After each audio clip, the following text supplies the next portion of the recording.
What is going on? It's now Wednesday, about 3:45, I think, in the afternoon. I'm going to head over to Bummengrad. It's my own fault. I did a bunch of medical procedures last year, a big, massive physical, did a CAT scan, checked my heart, all kinds of things. Just kind of an age 57. I've never had a colonoscopy, never had my heart looked at, so I kind of complained about everything to where they just started double checking everything. Luckily, 100% checked out fine. Little tiny bit high on the cholesterol. So he gave me some statin and said, let's just try taking 2 pills a week. We'll see. I'm not a big fan of taking anything, but I have a lot of friends that take statins. So I'm experimenting, just taking 2 a week, and we'll see if that does anything. I'll go back and get rechecked in 6 months. But I haven't did a great job of keeping track of my copays. I knew there was a problem when they did the CAT scan and an EKG on the same day, and they only charged me a 56, what amounted to 56 US dollars in Thai baht, of course. And of course, now, hey, you owe 185 more. That CAT scan should have been a XYZ copay. So no big deal. I did get 6 invoices of a bunch of little nickel and dime stuff, which all added up to 220 bucks. So I'm gonna make my way over there, mostly to go get some Arabic food and bread. My favorite Arabic bread is right there near the hospital. So I'm gonna go check it out. And this is looking up Soy 26. It's getting kind of dark, so hopefully it won't start raining on me. We're kind of getting out of the rainy season, yet it did rain yesterday for a couple hours. Not crazy 2 inches of rain, but anytime it rains, it just kind of slows the city down. It's hard to get even a motor taxi. So I just got out of the pool, did way too many laps. I'm sore. I think I did 25.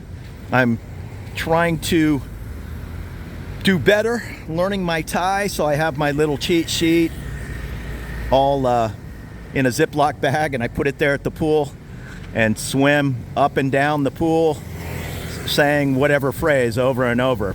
I'm trying to do better, and then when I hang out with my Thai friends, they kind of understand what I'm saying. It's hard. I mean, there's just so many tones in the Thai language. It's not like Spanish or even English. In English, if you come close, yeah, we kind of give you a pass. We know what you're saying. Where in Thai, if you're just a little bit off, it's a totally different word.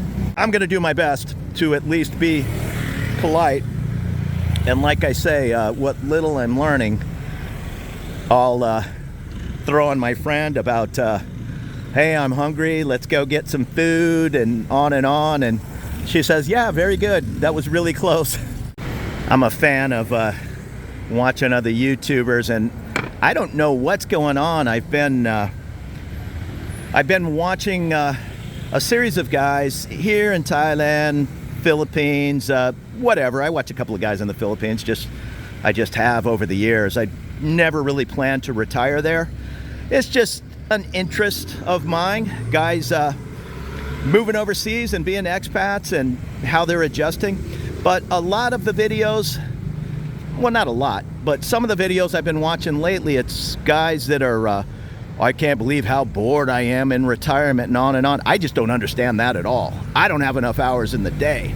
It's not about running around drinking, although I like to hang out in pubs, not really to get hammered. Very rarely, if ever, do I get drunk. I just like to socialize, hang out, play darts, meet people, and that turns into, hey, come on over to my tennis club, or yeah, I like to dive. I'll hook up with you down in Rayong. We'll jump on the dive boat and go try some new dive spots. Or meetups. I go to that meetup Saturdays at the Hangover if I'm in town. That's a really good place to meet people, locals, different expats from, like me, from the US or the UK, but there's also interesting people from Japan, Israel. I got a good buddy from Iran, all living here in town, and we're all kind of like-minded.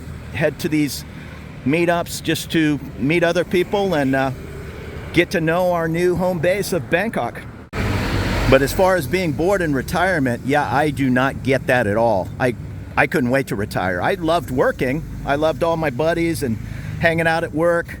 I was a mailman most of my life, and being a mailman in San Diego, you can't really complain about that. I mean, I had a pretty nice gig. I didn't have to deal with the weather. I never owned a pair of pants. No complaints, but it's still work. And I worked plenty of 10, 11-hour days, sometimes 12-hour days, and that doesn't leave a whole lot of time for other things. I still did plenty of things. I was always out watching bands or racing motorcycles, sailboats, on and on, one hobby after another. And that's not stopping because I'm retired. If anything, it's even more. I was mapping out some trips today. I can't wait to, I've already been traveling around, but yeah, I just can't wait to see other places. And I'm lucky that I save money and have a decent pension, so I can basically do anything I want. But these guys on some of these videos, hey, I went over to Thailand and I went home 3 weeks later, I was just too bored, and on and on and on. I don't get that at all, and I'm not sure where they're going home to, but they're probably going to be equally bored in a suburb of Chicago or wherever they're from. And I just took my little shortcut through the DoubleTree and came out on the side of the sister property, the Hilton, heading over to Soi 24. So yeah, what was that? Oh, it was a cat. I saw something fly down 10 feet. So yeah, I don't get the being bored in retirement. I retired early at 56, and I would have been just fine retiring at 46, but that wasn't entirely feasible. I wasn't a internet genius or anything like that. So 56, that's fine with me. And yeah, I'm enjoying every day of my retirement. I don't have enough hours in the day most of the time, and I'm not always out doing crazy things and staying out late. I do that a lot, but I did that my whole life. I know plenty of guys that just get up and they went to work, maybe they hit the gym. Me, it was always, hey, you know, I saw this new band you guys are gonna hear about later, Nirvana, in a bar with 12 people, and sure enough, it blew up. This is looking down Soi 24, and the second building there is the Hyatt Place, one of my favorite hotels in town. It has a really great breakfast, and if you're a miles and points person, that Hyatt, I haven't stayed there in years, but right when it opened, it was a category 1, the lowest in the chain, and it was just a very small amount of points. I want to say 4,000 or 5,000 Hyatt points to stay there, and it included this breakfast. I used to wake up late, go like at 10, right when things were closing up, and I'd sit there and eat. Like, that was my main meal of the day. It was just so nice. Just omelet bars, soup stations, on and on. It was just a beautiful meal, and included in the small 4,000 or 5,000 points. And don't quote me on that. That's what it was back in the day. And it was 2 or 3 years old when I stayed there 5 years ago. So it's still a relatively new hotel. Here's the Skyview Hotel. I've never been up there, but buddies keep telling me about that rooftop deck. I'm not sure what it's called. Maybe it's just the Skyview rooftop, and there's La Stella and Japanese restaurants, or maybe it's at Mojo on the 32nd floor. That looks like a rooftop bar situation, or Vanilla Sky, 35th floor. There you go. Never been in there. I've gone to the few and far between times I'm in a rooftop bar. 3 or 4 times I've been in Octave at the Marriott over in Tong Lo. There's different Marriotts around town, but the one on, I'm forgetting the street, is it Soi 53 or 57? The Octave. Look that up. It's a beautiful, beautiful view, and it's way higher than 35. I want to guess it's in the 50s. And I'm sticking my head around the corner here to this Muay Thai place just to bring up, again, in not being bored ever, in my case anyhow, my buddy's trying to get me into old man Muay Thai. He's in his 30s. And here's a little Muay Thai gym here. Yeah, he goes up to En Nut around Soi 50. That's a real popular spot. And he's telling me, yeah, there's all kinds of levels of guys in there and ladies. So I'm telling him, it sounds kind of cool and it sounds like a good workout. But me, I'm kind of at the point of maintenance in life, just trying to stay away from tearing knees and shoulders. And Muay Thai sounds like a good way to get hurt. Not that I would be in there sparring hard, but he says they do. In fact, he's kind of a big guy, and he says these guys, they must weigh 40 or 50 pounds less than him, just get in there and beat up on him. So I certainly wouldn't look forward to that, but I might give it a try, just in the understanding that I'm up for trying anything, and it does look like a good workout. And here's the side door to the Emporium Mall, right at the Prompong BTS, and Courtier's on the other side. I think I'm gonna be lazy and jump on the BTS. I need to go down to Nana. Normally I would walk, get a little exercise, but it does feel like it's gonna rain. So I don't want to get soaked.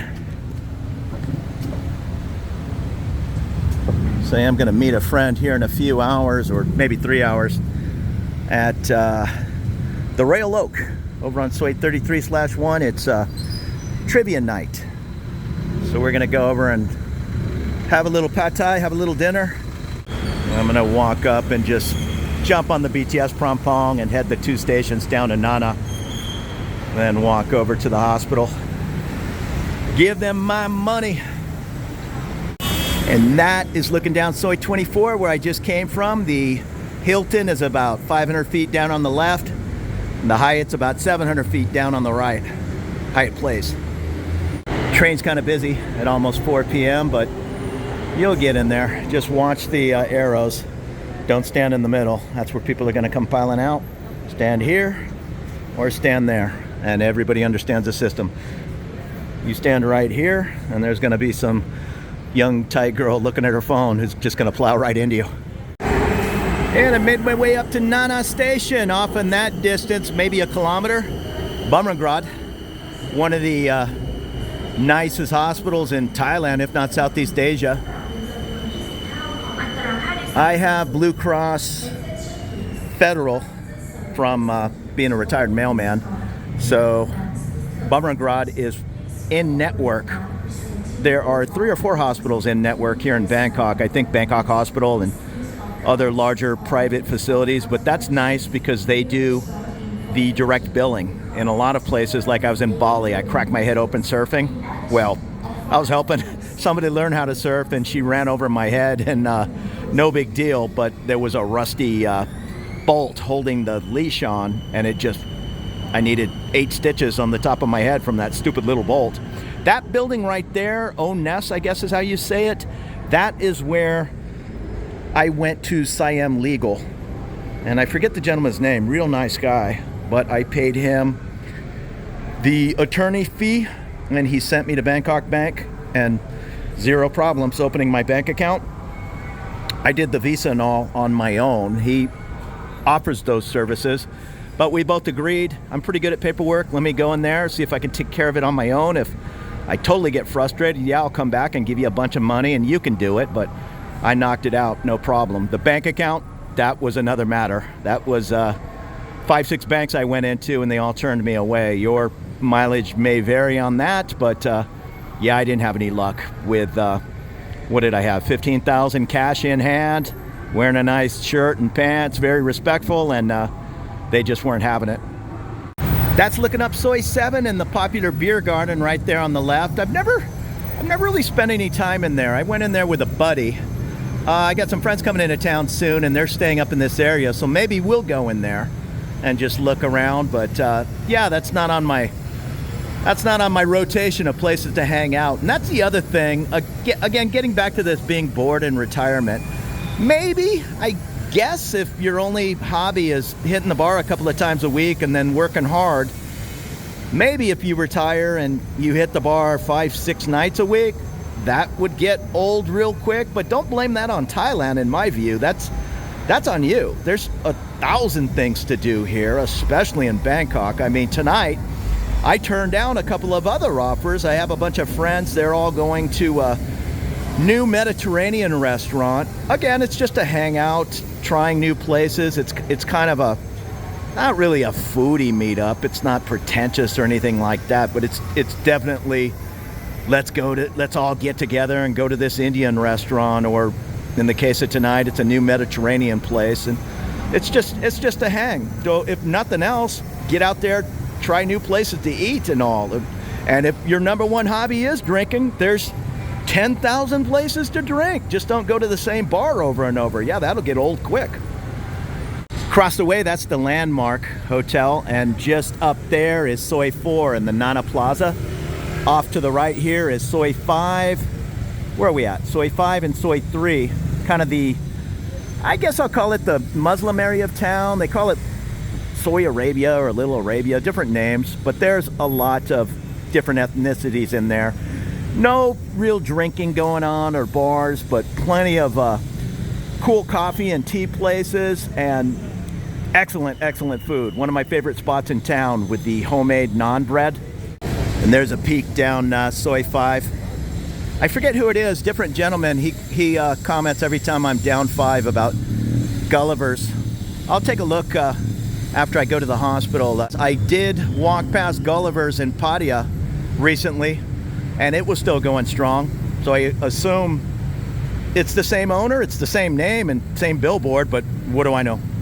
Yeah, and I'm sure not trying to come off as preachy. I mean, you know what your interests are and what you're planning on doing in retirement, but have a little bit of a plan. I mean, I don't understand it all.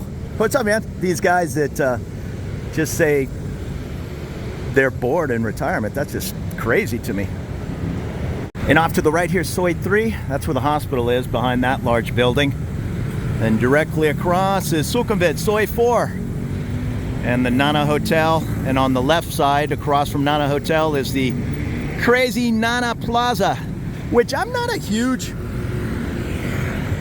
Nana person, I guess.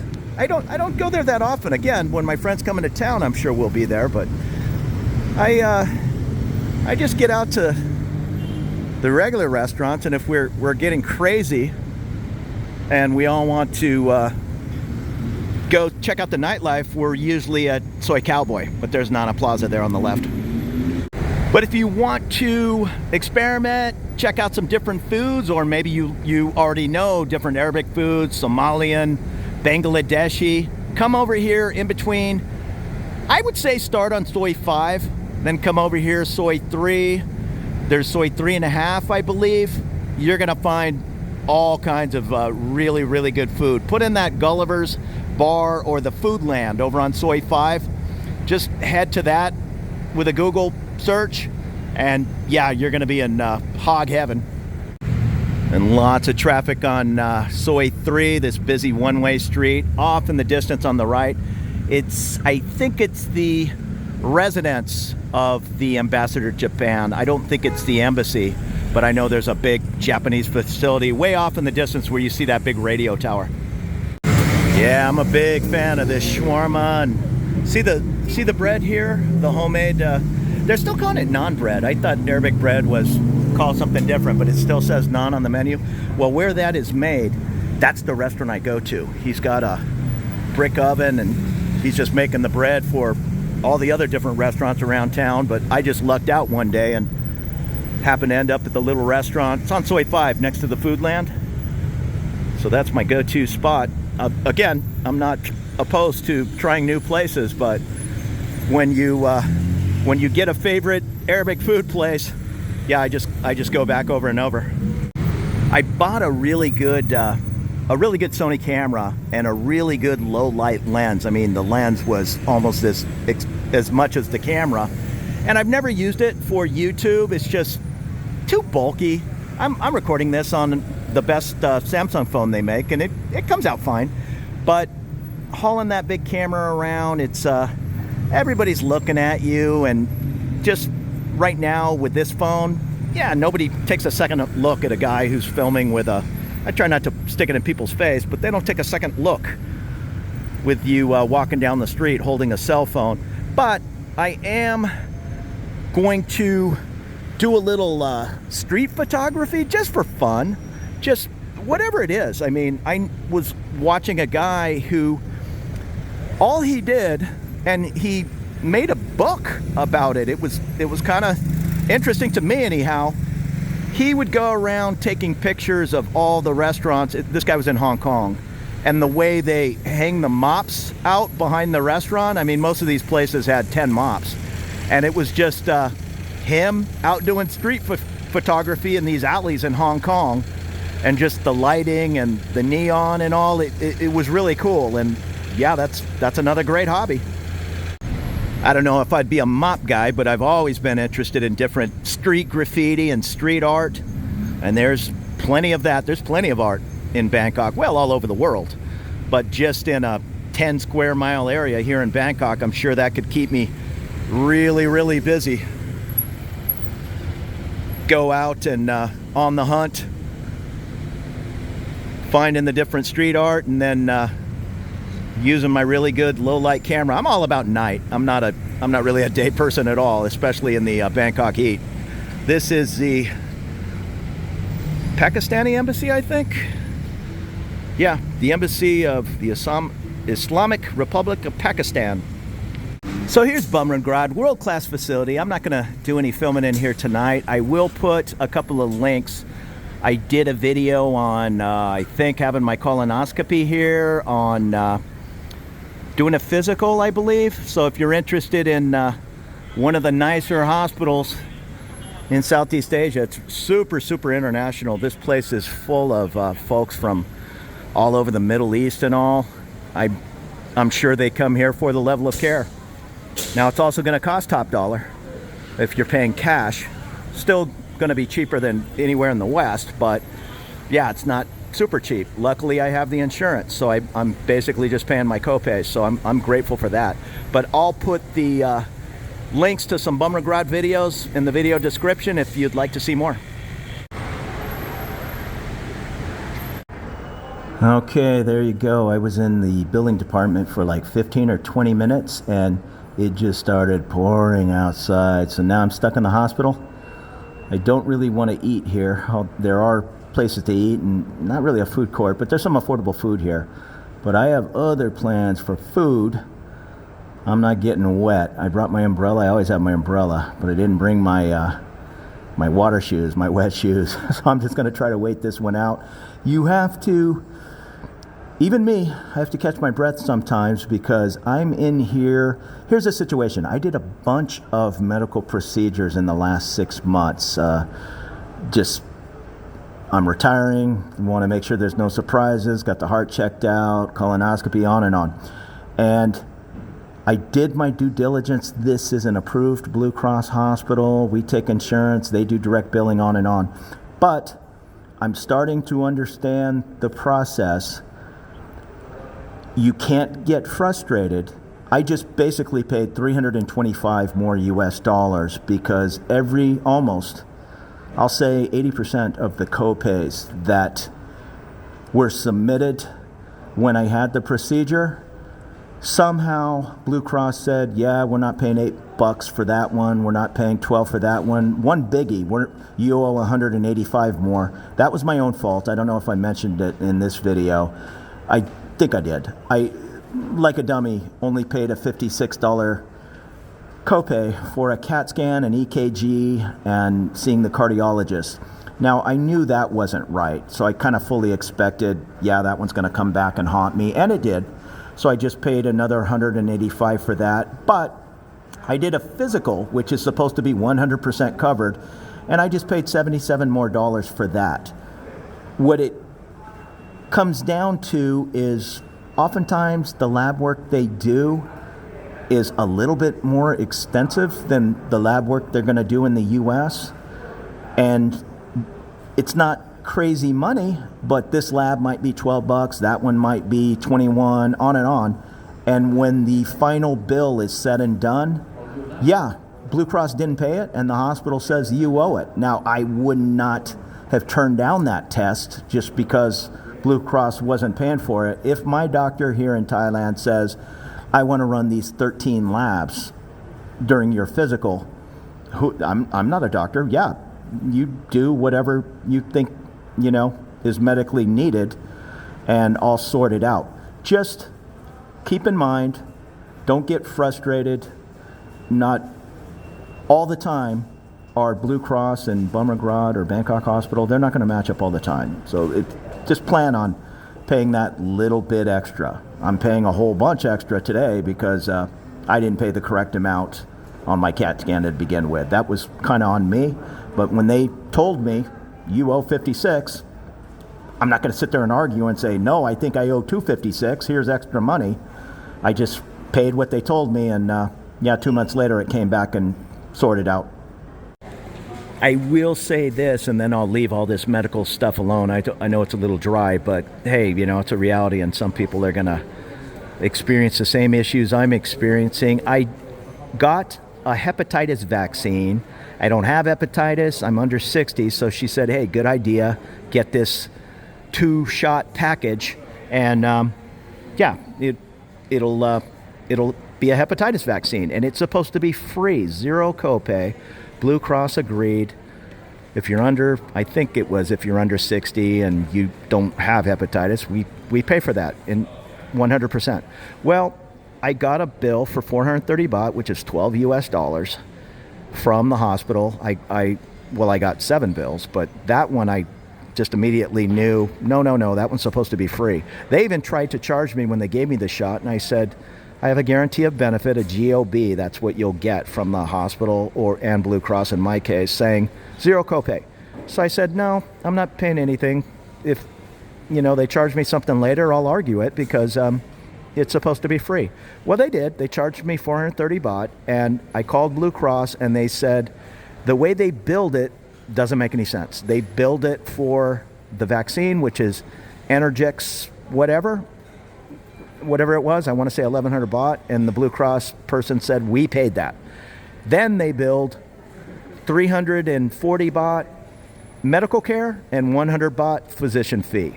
No medical code. And she says, we don't pay that. They didn't even tell us what that was. And that was a 2-minute visit. I came in, they took my blood pressure, they gave me the shot, put a Band-Aid on, and I walked out. So I even talked to them here at the hospital, and I said, well, what is that 430 baht you're now charging me for? And he says, it's medical care. I said, well, what medical care? I can't give myself the shot. I wasn't being argumentative, but there are going to be some things like that are a little off, and I don't really blame Blue Cross for not paying it.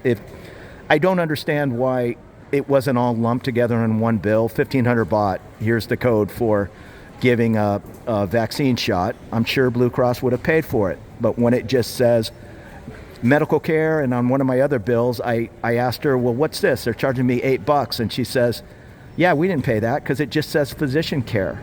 We paid $892 of other doctors' charges, but just this little oddball physician care with no medical code. Yeah, that's not going to be anything we pay. And I couldn't get a straight answer out of one of the finer hospitals in Southeast Asia as to why they build it that way.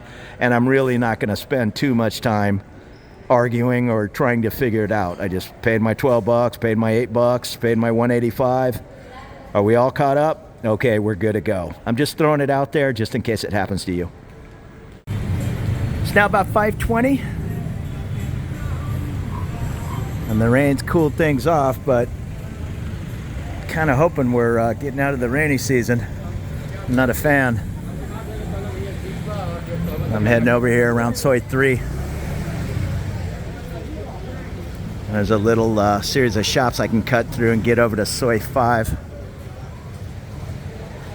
All the different, I guess those are for perfume or different scents. I remember guys in the Navy, all the Middle Eastern spots like in Bahrain and all, making huge bottles of poison, perfume, oil, something like that.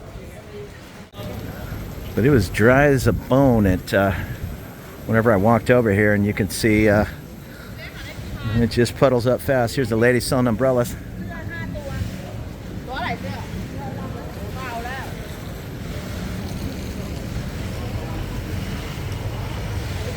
I think this is the little shortcut.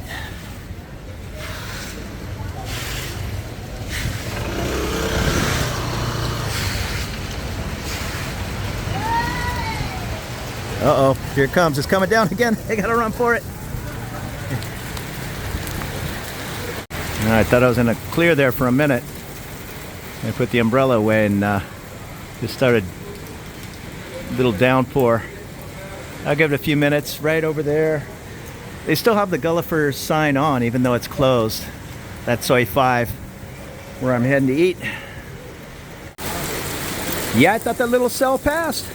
It was nice and dry and gave me about 20 seconds of notice before it just started on a downpour. Fawn haircut.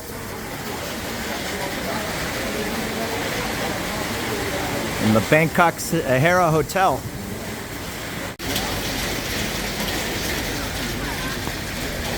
And made my way over to Soi 5. You know what? I take it back. Well, I don't know if they're just sitting there. I was going to say maybe Gulliver's is open. So I'm not exactly sure what's going on. There's 3 employees sitting there, and she says, no, Gulliver's is open. Now, there's no customers out here in the rain. Oh, yeah, it's clearly open. I can see people in there. Well, there you go. Whoever the gentleman is that used to spend time here in Gulliver's. I see a couple people at the bar. And usually they have all the games on the board.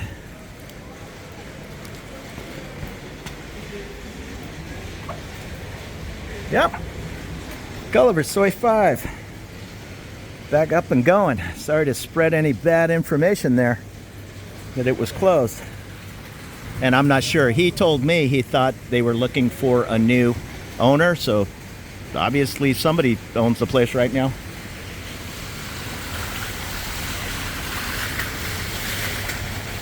And yeah, just this little bit of rain.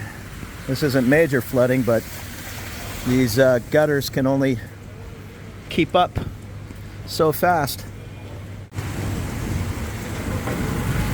Here's the food land on the right. I think it's open 24 hours. Right there's the food land lunch counter. You get some pretty good food there, including smaller portions, but smaller breakfast, but pretty cheap. I think it's under 60 baht or something like that. Food land. Here's my bread guy right next door. I've shown him in a couple of videos, but I come here pretty much every time I go to the hospital, or that's really the only one of the main reasons I'm down in Nana. And there's my guy right there. And here's the brick oven making the fresh bread. I forget if he's Hafid. I gotta get across this puddle.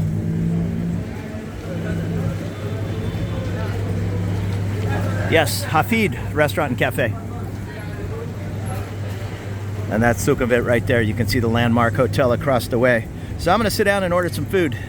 I haven't had my shawarma in about probably a month, maybe 6 weeks, so I'm looking forward to it. They are open 24 hours. However, the shawarma man told me he runs out of the meats. Usually he'll run out of one of them around midnight, 1 in the morning. I think he says, one just says meat and one says chicken. I'm going with the chicken today. I'm not sure what the meat is. I've had them both. They're both delicious. But even though they're open 24 hours, they're going to run out of that. The other items on the menu are equally nice. All right, and there's my shawarmas. And I always get some naan bread to go. This delicious bread, I know I should eat less of it, but it's just so good, and it goes perfect with my Thai food, my rice, chicken, soups, whatever I'm eating. It'll be gone tomorrow. Yeah, I'm sure there's 100 really good spots, but my guy's right here under the Grand 5 Hotel on Soi 5. Just feet from Sukhumvit. Hey, so thanks for following along this little run around Bangkok. I'll be making more videos. maybe hit that subscribe button, and have a great evening.